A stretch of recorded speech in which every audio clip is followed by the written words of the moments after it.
లోక్సభ ఎన్నికలకు సంబంధించి నోటిఫికేషన్ అయితే రిలీజ్ అయింది. మన తెలంగాణలో 17 స్థానాల్లో ఎన్ని పార్టీలు గెలుచుకోబోతున్నాయి? సో ఇక్కడ లోక్సభ జనరల్ ఎలక్షన్స్ కాబట్టి నేషనల్ పార్టీస్కి ఎక్కువ వెయిటేజ్ ఉంటుంది.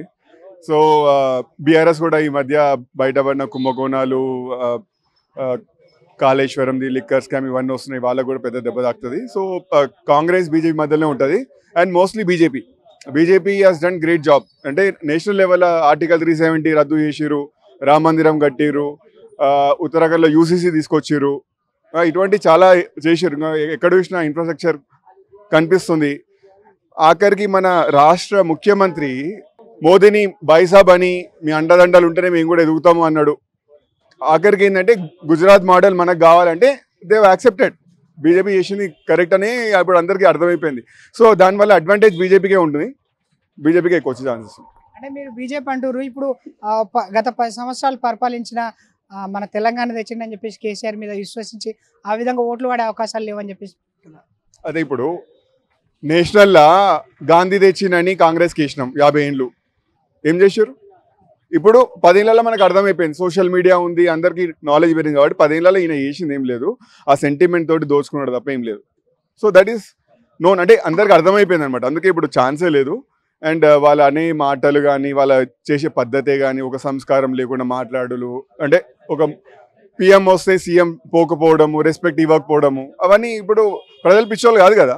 పథకాల్లో మనకు లాస్ అయింది సెంట్రల్ గవర్నమెంట్ నుంచి వచ్చే దాంట్లో, హెల్త్ ఇన్సూరెన్స్, ఇల్లులు, ఇవన్నీ రైట్. సో అదొకటి, ఒక అప్రోచ్ అనేది మంచిగా ఉండాలి, మేనరిజం ఇచ్చిపుచ్చుకునేది ఉండాలి, రెస్పెక్టబుల్ ఉండాలి, అప్పుడే రాష్ట్రం బాగుపడుతుంది. అంటే ఇప్పుడు రీసెంట్గా జరిగిన లిక్కర్ స్కామ్ సంబంధించి ఈడీ అధికారులు అయితే ఎమ్మెల్సీ కవితను అరెస్ట్ చేయడం జరిగింది. ఈ విషయంలో కుట్రపూరితంగా జరిగిందని చెప్పేసి అనొచ్చా? లోక్సభ ఎన్నికల ముందస్తు ఎన్నికల గురించి అని చెప్పేసి కుట్రపూరితంగా జరిగిందని చెప్పేసి భావించవచ్చు.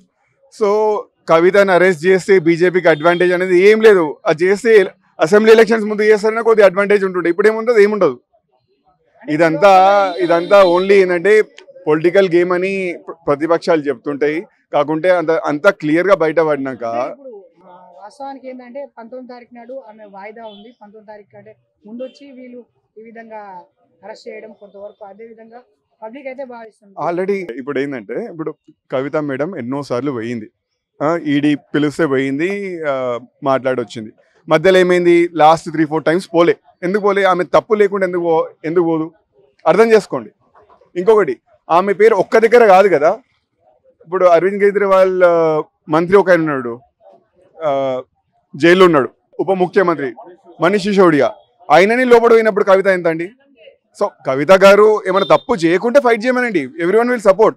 వాళ్ళు ఆమె తప్పు చేసింది అనుకుంటేనే కదా ఇవన్నీ జరిగేటి. ఇంకొకటి, దీంట్లో బీజేపీ హ్యాండ్ ఉంది, ఎలక్షన్స్ ముందు కావాలి, దీనివల్ల బీజేపీకి ఏదో పెద్ద పాజిటివ్ అంటూ ఏముంటుంది స్టేట్లో. అంటే బయట కొంత ప్రచారాల ప్రకారం ఏంటంటే నిన్న మోడీ వచ్చి ఈడీ తెచ్చిందని చెప్పేసి ఈ విధంగా మాట్లాడుకుంటున్నాడు. దాన్ని ఇప్పుడు మీరేమనుకుంటారు, ప్రజలు ఏమనుకుంటారు, అసలు దీన్ని ఏ విధంగా భావించవచ్చు? అట్లా అన్న అందరూ ఓడిపోయారు ఇప్పటివరకు అయితే. చెప్తున్నా, కుల్లా మోడీని తిట్టినోళ్ళు, ఆయన చేసి తప్పు అనేటోళ్ళు అందరూ ఓడిపోకుండా వచ్చారు. సో ఇప్పుడు కూడా అదే అయింది కదా. ఇప్పుడు మొన్న కూడా మన అసెంబ్లీ ఎలక్షన్స్లో మోడీని తిట్టిన వాళ్ళే ఎక్కువ ఉన్నారు బీఆర్ఎస్లో. They are not focusing on development, they are just focusing on anti Modi statics. అంటే ఏంటంటే మోడీ ఏదైనా బిల్ తీసుకొచ్చినా, ఏదైనా మంచి చేయాలన్న దేశం మొత్తంలో కూడా దానికి యాంటీ వెళ్ళిపోయారు మనం బీఆర్ఎస్ వాళ్ళు. బీఆర్ఎస్ నేను కూడా ఏంటంటే ఐ సపోర్ట్, ఇట్స్ ఏ ఉద్యమం పార్టీ. బట్ ఆ ఉద్యమంలోకి వెళ్ళి వచ్చిన పార్టీ ఫ్యామిలీ పార్టీ లాగా తయారైపోయింది. ఇప్పుడు దానివల్లనే ప్రాబ్లం. బీఆర్ఎస్ ఇప్పుడు కనిపించదు. ఇంకా 2-3 నెలల తర్వాత ఇప్పుడు చాలా మంది వలసలు వెళ్ళిపోతున్నారు, కాంగ్రెస్లోకి పోతున్నారు, బీజేపీలోకి పోతున్నారు. ఎందుకు పోతున్నారు? వాళ్ళు అక్కడ ఏగలేక ఛాన్స్ దొరకాలని ఇన్నేళ్ళు వెయిట్ చేసిరాలు. ఇప్పుడు ఛాన్స్ దొరికింది, వెళ్తున్నారు. లోక్సభ ఎన్నికలకు సికింద్రాబాద్ సంబంధించి ప్రకటించలేదు దాని గురించి. అదే వాళ్ళు కన్ఫ్యూజన్లో ఉన్నారు. ఏంటంటే ఎవరు పోతారో ఎవరు ఉంటారో తెలియక టెన్షన్ పడి రూమ్లో కూర్చొని మాట్లాడుకుంటున్నారు.